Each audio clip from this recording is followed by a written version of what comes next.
എല്ലാവർക്കും പുതിയൊരു വീഡിയോയിലേക്ക് സ്വാഗതം. ഇന്ന് നമ്മൾ നോക്കാൻ പോകുന്നത് 5 ഇയർ പ്ലാൻസ് അല്ലെങ്കിൽ പഞ്ചവത്സര പദ്ധതികളെന്നൊക്കെ നമ്മൾ യൂഷ്വലി കേട്ടിട്ടുണ്ടല്ലേ. ഇന്ത്യയിൽ ഒത്തിരി 12ഓളം പഞ്ചവത്സര പദ്ധതികൾ ഇന്ത്യയിൽ ഇംപ്ലിമെൻറ്റ് ചെയ്തിട്ടുണ്ട്.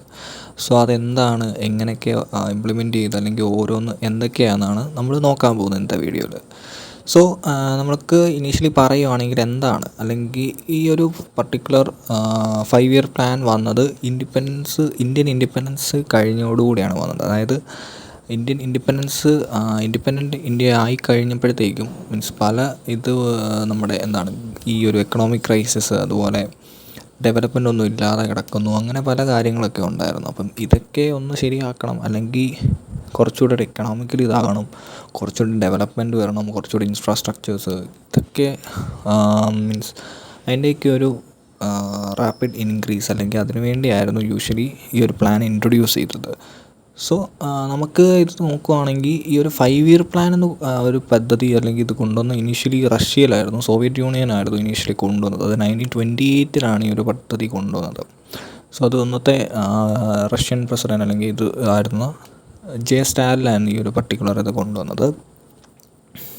സോ ഇന്ത്യയിൽ ഇത് തുടങ്ങിയത് 1951 ആണ്. അതായത് ഫസ്റ്റ് 5 ഇയർ പ്ലാൻ വരുന്നത് 1951 സോ ഇനി ഒരു 5 ഇയർ പ്ലാൻ്റെ കൺസെപ്റ്റ് അല്ലെങ്കിൽ ഇതെന്ന് പറഞ്ഞാൽ, നമ്മൾ ഇന്ത്യയിൽ യൂഷ്വലി ബഡ്ജറ്റ്സ് ഒക്കെ ഉണ്ടല്ലേ.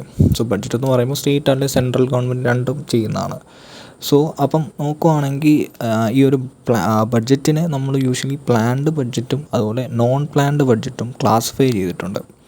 സോ ഈ ഗവൺമെൻറ് അല്ലെങ്കിൽ ഇപ്പം ഏത് ഗവൺമെൻറ്, ഇപ്പോൾ സ്റ്റേറ്റ് ആയാലും സെൻട്രൽ ആയാലും രണ്ടും ഒരു 5 വർഷത്തേക്ക് പർട്ടിക്കുലർ കുറേ ഡോക്യുമെൻറ്റ്സ് ഒക്കെ പ്രിപ്പയർ ചെയ്യും. അതായത് എന്തിനാണ് ഈ 5 വർഷത്തേക്ക് എന്തൊക്കെ ചെയ്യണം, അതായത് ഇൻകം എങ്ങനെ ജനറേറ്റ് ചെയ്യാം, അതുപോലെ എങ്ങനെ സ്പെൻഡ് ചെയ്യാം, അങ്ങനെയൊക്കെ കുറേ ജനറേറ്റ് ചെയ്യാൻ വേണ്ടി അവർ ഇംപ്ലിമെൻറ്റ് ചെയ്യും, കുറേ ഡോക്യുമെൻറ്റ്സ് വെച്ച് ഇംപ്ലിമെൻറ്റ് ചെയ്യും. സോ അത് വെച്ചാണ് ഈ ഒരു പ്ലാനിങ് അതുപോലെ നോൺ പ്ലാനിങ് ബഡ്ജറ്റ് എന്നൊക്കെ നമുക്ക് പറയാൻ പറ്റും.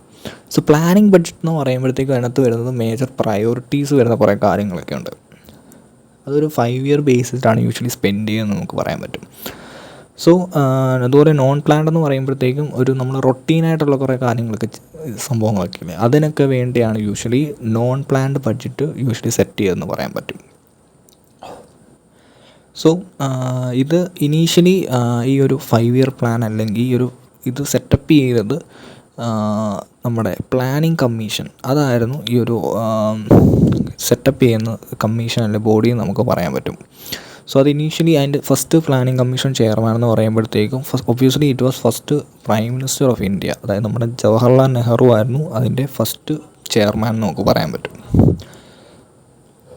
സോ നമ്മുടെ ഈ ഒരു 2015 ആ ഒരു സമയത്ത് ഈ ഒരു പ്ലാനിങ് കമ്മീഷൻ്റെ പേര് മാറ്റി എന്താക്കി, നീതി ആയോഗ് എന്നാക്കി. അതായത് national institute four transforming India. അതായത് ഈ ഒരു പ്ലാനിങ് ഒക്കെ എന്തിനാണ്, ആക്ച്വലി ഇന്ത്യയിൽ കുറേ മാറ്റങ്ങൾ വരുത്തണം, അതായത് എക്കണോമിക്കലി ആയാലും ഡെവലപ്മെൻ്റലി ആയാലും കുറേ മാറ്റങ്ങളൊക്കെ കൊണ്ടുവരുത്തണം. സോ അതിനുവേണ്ടി 2015 അതിൻ്റെ പേര് മാറ്റി നീതി ആയോഗ്. നീതി ആയോഗ് ആക്കിയത് ശ്രീ നരേന്ദ്രമോദിയുടെ ഒരു പ്രൈം മിനിസ്റ്റർ ഇതിലായിരുന്നു വന്നത്. സോ അപ്പം കുറച്ചുകൂടി ഒരു മോഡേൺ പേരുമായി. പ്ലാനിങ് കമ്മീഷൻ പഴയ ഒരു പേരാണ്, സോ അത് കുറച്ചുകൂടി ഒരു മോഡേൺ പേരായി. അപ്പം അങ്ങനെ ഇരിക്കുന്നു. അപ്പം നമുക്ക് എന്താണെന്ന് ഇത് കുറേയൊക്കെ അറിഞ്ഞു. അപ്പോൾ നമുക്ക് ഓരോ 5 ഇയർ പ്ലാനിലേക്കും പോവാം. അപ്പോൾ നമുക്ക് എന്താണ് ഫസ്റ്റ് 5 ഇയർ പ്ലാൻ എന്ന് നോക്കാം. So first 5 year plan implement ചെയ്തത് 1951 സോ അത് 5 വർഷം, അതായത് 1956 വരെയാണ് ഒരു പ്ലാൻ ഇൻട്രൊഡ്യൂസ് ചെയ്തത്. So first 5 year plan obviously അത് എക്കണോമിക് ഗ്രോത്തിനെ ആയിരിക്കും യൂഷ്വലി നോക്കുന്നത്. സോ എക്കണോമിക് ഗ്രോത്ത് നമ്മുടെ കൺട്രിയിൽ മെയിൻ ഒരു കാര്യമാണ് അഗ്രികൾച്ചർ സെക്ടർ ഇമ്പ്രൂവ് ചെയ്യുക. സോ ആ ഒരു ഇതിൽ ഇമ്പ്രൂവ് ചെയ്ത് കുറേ അഗ്രികൾച്ചറിൽ റിലേറ്റഡ് ആയ കുറേ കാര്യങ്ങൾ, അതായത് മോർ ഡാംസ് ബിൽഡ് ചെയ്ത് വാട്ടർ സോഴ്സിന് കുറേ അവൈലബിലിറ്റി കൊടുത്തു. അതുപോലെ ഇറിഗേഷൻ, ഒബ്വിയസ്ലി അഗ്രികൾച്ചറിൻ്റെ ഒരു മെയിൻ കാര്യമാണ് ഇറിഗേഷൻ. സോ അതൊക്കെ ഇമ്പ്രൂവ് ചെയ്യാൻ വേണ്ടിയാണ് ഫസ്റ്റ് ഇത് കൊടുത്തത്. അപ്പം ഫസ്റ്റ് ഇത് കൊടുത്ത ആരായിരുന്നു ഞാൻ പറഞ്ഞായിരുന്നു, ഫസ്റ്റ് ചെയർമാൻ അതായത് ജവഹർലാൽ നെഹ്റു ആയിരുന്നു ഇനീഷ്യലി ഫസ്റ്റ് പ്ലാനിങ് കമ്മീഷൻ പറയാൻ പറ്റും. സോ അത് ഫസ്റ്റ് ഇംപ്ലിമെൻറ്റ് ചെയ്തതും അദ്ദേഹം തന്നെയായിരുന്നു. സോ ഈ ഒരു ഡാമിൻ്റെ കാര്യം ഞാൻ പറഞ്ഞു. അപ്പം എക്സാമ്പിൾ പറഞ്ഞു, ഇപ്പം നമ്മുടെ പഞ്ചാബിലുള്ള ബഖ്രാനങ്കൽ ഡാം പിന്നെ കുറേ പഞ്ചാബിൻ്റെ ഒരു മേജർ ഇതാണെന്നും പറയാം. കാരണം വീറ്റ് പ്രൊഡക്ഷൻ അങ്ങനത്തെ കുറേ കാര്യങ്ങൾ ആ ഒരു ഡാം റിലേറ്റഡ് ആണ് പറയാം. സോ അതിനൊക്കെ കുറേ അലോക്കേഷൻസ് ഒക്കെ കൊടുത്തു ഈ ഒരു ഫസ്റ്റ് പദ്ധതി എന്ന് നമുക്ക് പറയാം. സോ ഈ ഒരു ഫസ്റ്റ് 5 ഇയർ പ്ലാൻ എന്ന് പറയുമ്പോഴത്തേക്കും ഹാരഡ് ഡോമർ മോഡൽ അത് വെച്ചായിരുന്നു, അതിൽ ആ ഒരു ബേസ് അതിൻ്റെ ആ ഒരു മോഡൽ വെച്ചായിരുന്നു ഈ ഒരു ഫസ്റ്റ് 5 ഇയർ പ്ലാൻ നടന്നത്. സോ അതെന്താണെന്ന് ചോദിച്ചാൽ അതിൽ ഈ ഒരു നമ്മുടെ സേവിങ്സ് അതുപോലെ ഈ ഒരു പ്രൊഡക്ടിവിറ്റി ഇതിനെ രണ്ടും ലെവൽ ചെയ്തായിരുന്നു അതിൻ്റെ ഒരു എക്സ്പ്ലനേഷൻ പറയുന്നത്. അത് വെച്ചായിരുന്നു ഫസ്റ്റ് 5 ഇയർ പ്ലാൻ ഇംപ്ലിമെൻ്റ് ചെയ്തത്. അപ്പം ഈ ഒരു ഫസ്റ്റ് 5 ഇയർ പ്ലാനിൻ്റെ തീരാറായപ്പോഴത്തേക്കും അല്ലെങ്കിൽ ആ ഒരു 56 ടൈമിലൊക്കെ ഇന്ത്യയിൽ ഏകദേശം 5ഓളം IITs, അത് എഡ്യൂക്കേഷൻ സെക്ടർ ഇന്ത്യയിൽ 5ഓളം IITs വന്നു. അതായത് ഫസ്റ്റ് IIT നോക്കുകയാണെങ്കിൽ IIT ഖരഗ്പൂറാണ് വന്നത്. അതുപോലെ സെക്കൻഡ് നോക്കുകയാണെങ്കിൽ ബോംബെ, പിന്നെ മദ്രാസ്, കാൺപൂർ, അതുപോലെ ഡൽഹി. അതുപോലെ 5 IIT ആണ് ആ ഒരു ടൈം പീരീഡിൽ ഇന്ത്യയിൽ വന്നത്. അപ്പോൾ ഇതിൻ്റെ ഒരു ടൈം പീരീഡ് അല്ലെങ്കിൽ മീൻസ് ഇതിൻ്റെ ഒരു ടാർഗറ്റ് നോക്കുകയാണെങ്കിൽ എക്കണോമിക് ഗ്രോത്ത് നമുക്ക് ഇനീഷ്യലി അച്ചീവ് ചെയ്ത് നോക്കേണ്ടത് ഒരു 2.1% ആയിരുന്നു നമുക്ക് ടാർഗറ്റ്. പക്ഷേ നമ്മൾ ആനുവലി അത് അച്ചീവ് ചെയ്തത് ഒരു 3.6% അച്ചീവ് ചെയ്തു ഫസ്റ്റ് 5 ഇയർ പ്ലാനിൽ. സോ അതൊരു ഇത് തന്നെയായിരുന്നു. അതായത് ടാർഗറ്റിനെക്കാട്ടും ഒരു 50% അല്ലെങ്കിൽ എബവ് ഒരു അത്രയും ഒരു ഇൻക്രീസ് നമുക്ക് ആ ഒരു ഇതിൽ കൂടി. സോ മേജർ ഇതെന്ന് പറയുമ്പോൾ എക്കണോമിക് ഡെവലപ്മെൻ്റ് ആയിരുന്നു. അഗ്രികൾച്ചർ സെക്ടറിലാണ് മേജർ ആപ്ലിക്കേഷൻ കൊടുത്തതെന്ന് മറ്റും പറയാം. ഓക്കെ, അതായിരുന്നു ഫസ്റ്റ് 5 ഇയർ പ്ലാൻ എന്ന് പറയാം. അപ്പം 5 IIT വന്നു, അതുപോലെ ഡാംസിനൊക്കെ കുറേ ഇത് കൊടുത്തു. സോ അതുപോലെ ഗ്രോത്ത് റേറ്റ് കൂടി. ഇതൊക്കെയായിരുന്നു ഫസ്റ്റ് 5 ഇയർ പ്ലാൻ. 56-ലായിരുന്നു ഫസ്റ്റ് കഴിഞ്ഞത്. ഇനി നമ്മൾ സെക്കൻഡ് 5 ഇയർ പ്ലാൻ പറയുകയാണെങ്കിൽ 1956 തൊട്ട് 61 വരെയായിരുന്നു ആ ഒരു 5 ഇയർ പ്ലാൻ വന്നത്.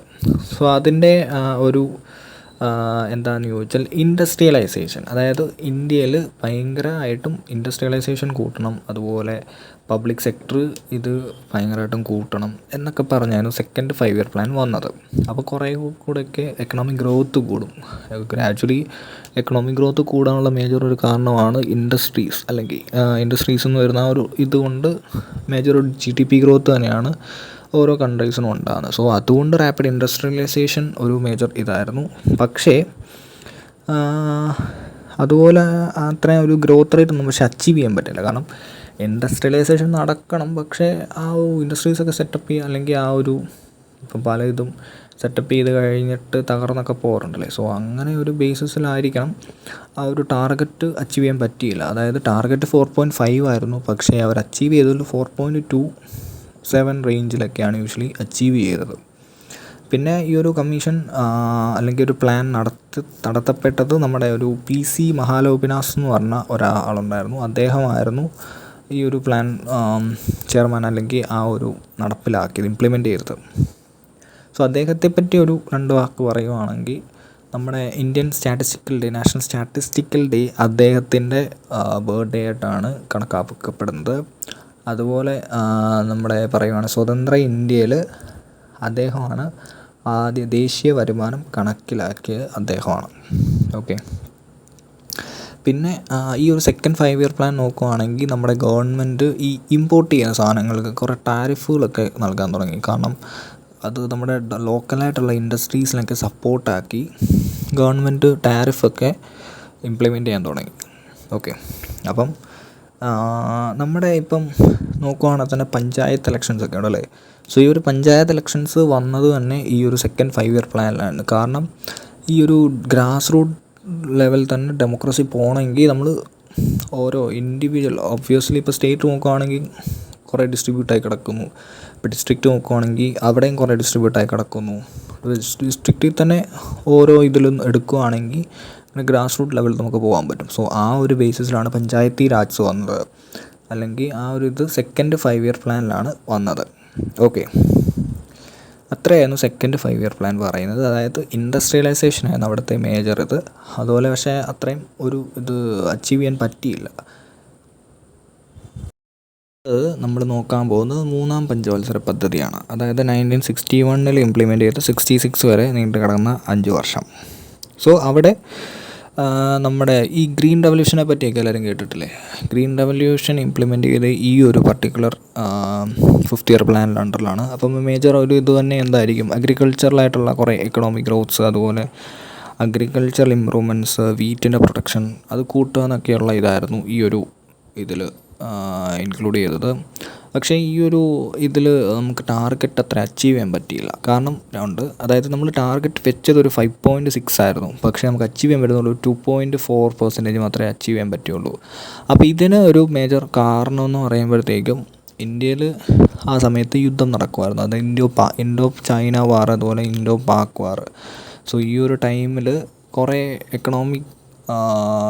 ഇക്കണോമിക്കലി കുറേ ഇൻസ്റ്റെബിലിറ്റി ഉണ്ടാവും. അതുപോലെ എന്താണ്, കുറേ പോവർട്ടി പോലത്തെ കാര്യങ്ങളൊക്കെ ഉണ്ടാവും, യുദ്ധമല്ലേ. അപ്പം ആ ഒരു ഇതിലാണ് 3rd ഇയർ പ്ലാൻ എന്ന് പറയുമ്പോഴത്തേക്കും അത്രയും ഒരു ഇത് അച്ചീവ് ചെയ്യാൻ പറ്റിയില്ല ഇന്ത്യക്ക്.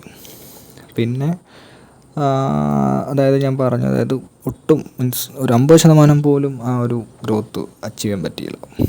ഓക്കെ, അങ്ങനെയായിരുന്നു ആ ഒരു 3rd 5 ഇയർ പ്ലാൻ എന്ന് പറയുന്നത്. അപ്പം 66 വരെ ആയിരുന്നു പറഞ്ഞത്. അപ്പം അത് കഴിഞ്ഞ് 3 വർഷം വെറുതെ ഇങ്ങനെ കിടക്കുമായിരുന്നു. കാരണം ഈ ഒരു ഇതിൻ്റെ ഒരു ആഫ്റ്റർ എഫക്റ്റ്, അല്ലെങ്കിൽ കുറേ എക്കണോമിക് ക്രൈസിസ് ഒക്കെ ഉണ്ടാവില്ലേ, അപ്പം അതിൻ്റെ ഒരു ആഫ്റ്റർ എഫക്റ്റ് ആയിരുന്നു 3 വർഷം വേണം പറയാം. സോ അടുത്ത 4th 5 ഇയർ പ്ലാനാണ് വന്നത്. 4th 5 ഇയർ പ്ലാൻ എന്ന് പറയുമ്പം 1969 തൊട്ട് 74 വരെ ആയിരുന്നു. സോ അത് നമ്മുടെ ഇന്ദിരാഗാന്ധി പ്രൈം മിനിസ്റ്റർ ആയിരുന്ന ആ ഒരു സമയത്തായിരുന്നു ഇംപ്ലിമെൻ്റ് ചെയ്തത്. സോ അതായത് പഴയ ഉണ്ടായ കാര്യങ്ങളൊന്നും പുതിയതായിട്ടും ആവർത്തിക്കാതിരിക്കാൻ വേണ്ടിയൊക്കെ അവർ ശ്രദ്ധിച്ചു. ഓക്കെ, പിന്നെ ഈ ഒരു ടൈമിലായിരുന്നു നമ്മുടെ ഗവൺമെൻറ് 14ഓളം നാഷണൽ ബാങ്ക്സ്, അതായത് 14ഓളം ബാങ്ക്സിനെ നാഷണലൈസ് ചെയ്തു. അപ്പോൾ അതിൽ എക്സാമ്പിൾ പറയുകയാണ് നമ്മുടെ യൂക്കോ ബാങ്ക്, അതുപോലെ Canara bank, bank of Baroda, അതൊക്കെ അങ്ങനത്തെ ബാങ്ക്സൊക്കെ യൂഷ്വലി അതിനെയൊക്കെ നാഷണലൈസ് ചെയ്തു. ഓക്കെ, പിന്നെ ഇവിടെ അത്രയും ഒരു അച്ചീവ് ചെയ്യാൻ പറ്റിയില്ല. അതായത് ടാർഗറ്റ് 5.6 ആയിരുന്നെങ്കിൽ നമുക്ക് അച്ചീവ് ചെയ്യാൻ പറ്റുന്നത് 3.3% ഒക്കെ അച്ചീവ് ചെയ്യാൻ പറ്റിയുള്ളൂ. പിന്നെ ഇതിനകത്ത് കുറേ പദ്ധതികളൊക്കെ ഉണ്ട്. അതായത് ഗ്രീൻ റെവല്യൂഷൻ ഒന്നുകൂടെ ബൂസ്റ്റ് ചെയ്തു. അതായത് 3rd വന്ന ഗ്രീൻ റെവല്യൂഷനെ ഒന്നുകൂടെ ബൂസ്റ്റ് ചെയ്തു. അതുപോലെ നമ്മുടെ ഈ ഡ്രോട്ട് പ്രോൺ ഏരിയാസ്, ഡ്രോട്ടൊക്കെ വരുന്ന കുറേ സ്ഥലങ്ങളൊക്കെ ഇന്ത്യയിലുണ്ട്. സോ അതിൻ്റെ കാര്യങ്ങളൊക്കെ കുറേ കൂട്ടി. അത്രയായിരുന്നു 4th 5 ഇയർ പ്ലാനിൽ വരുന്നത്. പിന്നെ നമ്മൾ നോക്കുകയാണ് 5th 5 year plan. 5th 5 year plan നോക്കുകയാണ്, പക്ഷേ 5 ഇയർ പ്ലാൻ പോയില്ല. കാരണം 1974 തൊട്ട് 78 വരെയായിരുന്നു ആ ഒരു പ്ലാൻ ഇൻട്രൊഡ്യൂസ് ചെയ്തത്, അല്ലെങ്കിൽ അത് നടപ്പിലാക്കിയത്. സോ അവിടെ യൂഷ്വലി നോക്കിയത് ഒരു എംപ്ലോയ്മെൻ്റ് അല്ലെങ്കിൽ അൺഎംപ്ലോയ്മെൻറ്റിൻ്റെ കാര്യങ്ങളൊക്കെയാണ് യൂഷ്വലി നോക്കിയത്. കുറേ എംപ്ലോയ്മെൻറ്റ്സ് പ്രൊവൈഡ് ചെയ്യാം, അതുപോലെ പോവർട്ടി കുറേ മാറ്റാം. ഈ ഒരു ടൈമിലാണ് ഗരീബി ഹട്ടാവോ, ഇന്ദിരാഗാന്ധി പറഞ്ഞൊരു സ്ലോഗനാണല്ലേ ഗരീബി ഹട്ടാവോ. സോ ആ ഒരു ഇത് ഈ ഒരു ടൈം പീരീഡിലാണ് പറഞ്ഞത്. പിന്നെ 1975 ആണെങ്കിൽ നോക്കുവാണെങ്കിൽ ഇന്ത്യയിൽ ഇലക്ട്രിസിറ്റി സപ്ലൈ ആക്ട് ഇന്ത്യയിൽ വന്നു. സോ അത് സെൻട്രലിനൊരു വലിയൊരിതാണ്. കാരണം ഇലക്ട്രിസിറ്റി ജനറേറ്റ് ചെയ്യാം, അത് സപ്ലൈ ചെയ്യാം, അതൊക്കെ ഒരു വലിയ കാര്യം തന്നെയാണ്. ഒരു കൺട്രിയെ സംബന്ധിച്ച് അതൊക്കെ ഒരു വലിയ കാര്യമാണ്. സോ അതൊക്കെ ഈ ഒരു ടൈം പീരീഡിലാണ് 1975 വന്നത്. പക്ഷേ ഈ ഒരു പദ്ധതി വന്നത് 1978 ഈ ഒരു പദ്ധതി ഉപേക്ഷിച്ചു. അതായത് പുതിയതായിട്ട് വന്ന ഒരു PM, അതായത് മൊറാർജി ദേശായി, ജനതാ പാർട്ടിയുടെ PM ആയിരുന്ന, INCയുടെ ഒരു വിങ് എന്ന് വേണം പറയാം. സോ അതിൻ്റെ ഒരു ഇതായിരുന്ന മൊറാർജി ദേശായി ഈ ഒരു പർട്ടിക്കുലർ പ്ലാൻ ഡ്രോപ്പ് ചെയ്തു 1978. എന്നിട്ട് അദ്ദേഹം പുതിയൊരു പ്ലാൻ 2 വർഷം കഴിഞ്ഞ് ഇംപ്ലിമെൻ്റ് ചെയ്തു 1980. ഓക്കെ, സോ ഇവിടെ ആ ഒരു ടാർഗറ്റ് പക്ഷേ അച്ചീവ് ചെയ്യാൻ പറ്റി. അതായത് 4.4 ആയിരുന്നു ടാർഗറ്റ്, പക്ഷേ അച്ചീവ് ചെയ്ത് 4.8 അച്ചീവ് ചെയ്തു. അതായത് കുറച്ച് കൂടി. ഓക്കെ, പിന്നെ ഇന്ത്യയിൽ നോക്കുവാണെങ്കിൽ നാഷണൽ ഹൈവേസ് ഒക്കെ ഇഷ്ടം പോലെ ഉണ്ടല്ലേ. നാഷണൽ ഹൈവേസ് ഇപ്പം നോക്കുവാണെങ്കിൽ ഒരു 90% നാഷണൽ ഹൈവേസ് ഇന്ത്യയിൽ നല്ല പക്കായാണ്. പിന്നെ ഇവിടെയൊക്കെ ഉണ്ട് കുറേയൊക്കെ റോഡ് അല്ലാതൊക്കെ കിടക്കുന്ന പോലുണ്ട്. സോ അങ്ങനെ നോക്കുമ്പം ആ നാഷണൽ ഹൈവേ സിസ്റ്റം വന്നത് ഈ ഒരു 5th 5 ഇയർ പ്ലാനിലാണ്. സോ അന്നത്തിലൊക്കെ ബെറ്ററായിട്ട് ഇപ്പം ഒത്തിരി ബെറ്ററായിട്ടുണ്ട്. ഓക്കെ, അപ്പം നമ്മൾ അടുത്തത് നോക്കുവാണെങ്കിൽ 6th 5 ഇയർ പ്ലാനിനെ പറ്റി പറയാം. സിക്സ്ത് 5 ഇയർ പ്ലാൻ 1980, അതായത് 2 വർഷം 1978 കഴിഞ്ഞ് 2 വർഷം കഴിഞ്ഞ് 1980 വന്നത്. 1980 to 85 വന്നത്. സോ അത് എന്ന് പറയുമ്പോഴത്തേക്കും ഒരു എക്കണോമിക് ലിബറേഷൻ്റെ ഒരു തുടക്കമായിരുന്നു. അപ്പം ഇവിടെ പ്രൈസ് കൺട്രോളൊക്കെ കുറേ പ്രൈസ് കൺട്രോൾ ഇതൊക്കെ വന്നു. കുറേ സാധനങ്ങൾക്ക് വില കുറച്ച് അങ്ങനത്തെ ഇതിനെയൊക്കെ എലിമിനേറ്റ് ചെയ്തു. പിന്നെ ഇവിടെ ഒരു ഫാമിലി പ്ലാനിങ് നടപ്പിലാക്കി ഈ ഒരു സിക്സ്ത് പ്ലാനിൽ. അതെന്താണെന്ന് ചോദിച്ചാൽ ഓവർ പോപ്പുലേഷൻ പ്രിവെൻറ്റ് ചെയ്യാൻ വേണ്ടി ഒരു ഫാമിലി പ്ലാനിങ് ഇൻട്രൊഡ്യൂസ് ചെയ്തു.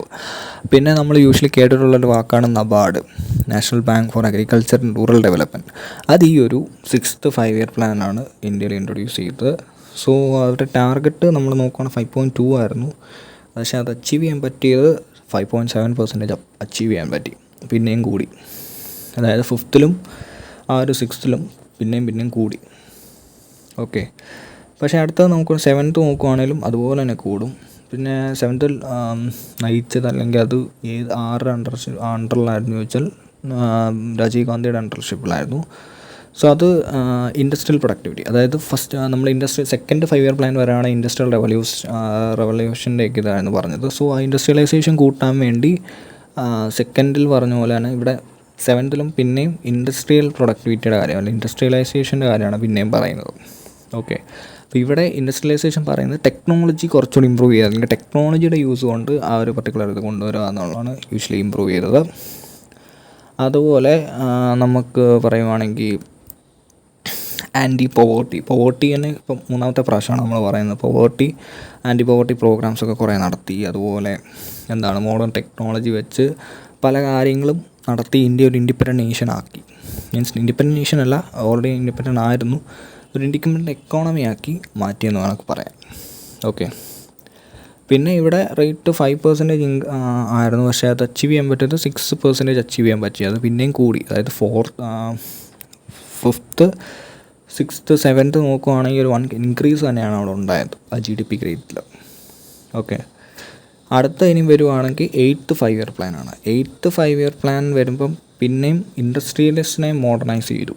അപ്പോൾ ഇപ്പം ഓൾറെഡി 7th എന്തായിരുന്നു, ഇൻഡസ്ട്രിയൽ ടെക്നോളജി വെച്ച് മോഡേണൈസ് ചെയ്യാനായിരുന്നു. അപ്പോൾ 8th വന്നപ്പോൾ പിന്നെ അതിനെ മോഡേണൈസ് ചെയ്യാൻ വേണ്ടി ശ്രമിച്ചു. ഓക്കെ, പിന്നെ ഈ ഒരു 8th ഒരു ഇതിലായിരുന്നു ഇന്ത്യ നമ്മുടെ വേൾഡ് ട്രേഡ് ഓർഗനൈസേഷൻ്റെ ഒരു ഭാഗമായത്. അത് 1995 ഓക്കെ, സോ ഈ ഇവിടെയും പിന്നെയും വന്ന പോലെ 6th വന്ന പോലെ പോപ്പുലേഷൻ ഗ്രോത്ത് കൺട്രോൾ ചെയ്യുക, അതുപോലെ എംപ്ലോയ്മെൻറ്റ് ജനറേറ്റ് ചെയ്യുക, അതൊക്കെ ഓരോ ഇതിലും ആക്ച്വലി ഇതൊക്കെ വരുന്നതാണ്. പിന്നെ റിപ്പീറ്റ് ചെയ്ത് ഓരോ ഇതിലും പറയുന്നു. പിന്നെ അതുപോലെ ഓരോ 5 ഇയർ പ്ലാൻ ഓരോ ഇതും വരുമല്ലോ, അതുപോലെ തന്നെ റിപ്പീറ്റ് ചെയ്ത് പറയുന്നു. പിന്നെ ഹ്യൂമൻ റിസോഴ്സിൻ്റെ കാര്യങ്ങൾ, ടൂറിസം മാനേജ്മെൻറ്റ്, അങ്ങനത്തെ കുറേ കാര്യങ്ങളൊക്കെ ആയിരുന്നു ഈ ഒരു പർട്ടിക്കുലർ 8th 5 ഇയർ പ്ലാൻ നടന്നത്. പക്ഷേ അവിടെയും ഗ്രോത്ത് കൂടി. 5.6 ആയിരുന്നു ടാർഗറ്റ്, പക്ഷേ അച്ചീവ് ചെയ്യാൻ പറ്റിയത് എത്രയായിരുന്നു, 6.8% അച്ചീവ് ചെയ്തത്. ഓക്കെ, അപ്പം 8 അതായത് 97 വരെയുള്ള 8 പറഞ്ഞു.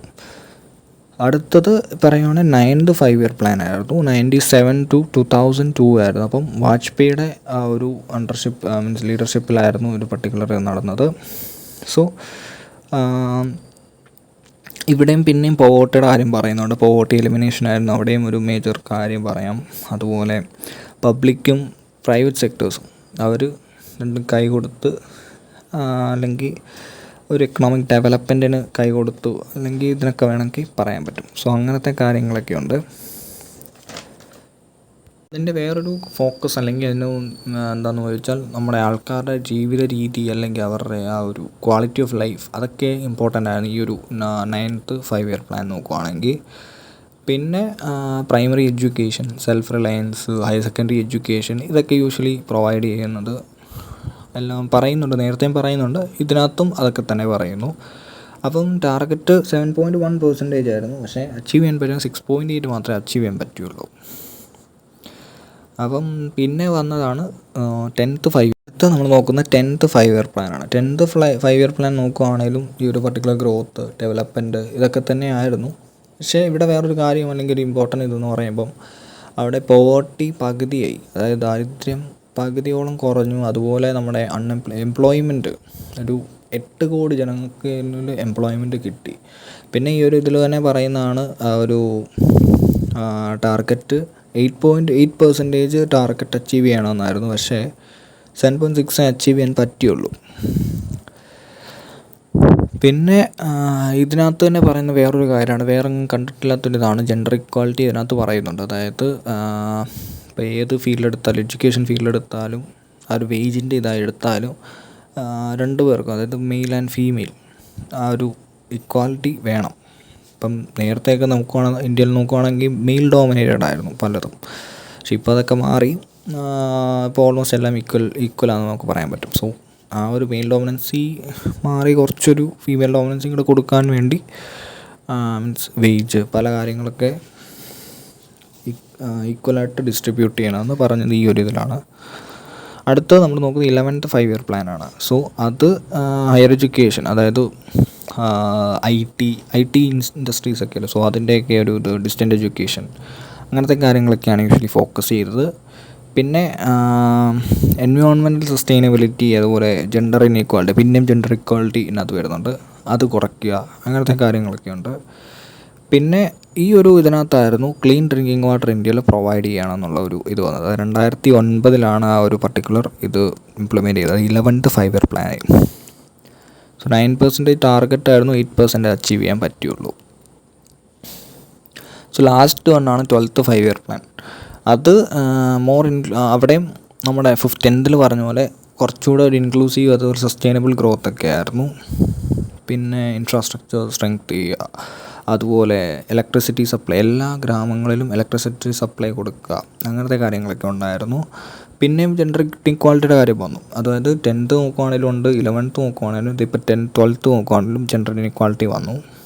സോ എല്ലാവർക്കും സ്കൂളുകളിൽ അഡ്മിഷൻ കൊടുക്കുക, അതുപോലെ ഹയർ എഡ്യൂക്കേഷനൊക്കെ എല്ലാവർക്കും ആക്സസ് ചെയ്യാൻ പറ്റുക, അങ്ങനത്തെ കാര്യങ്ങളൊക്കെ ഉണ്ടായിരുന്നു.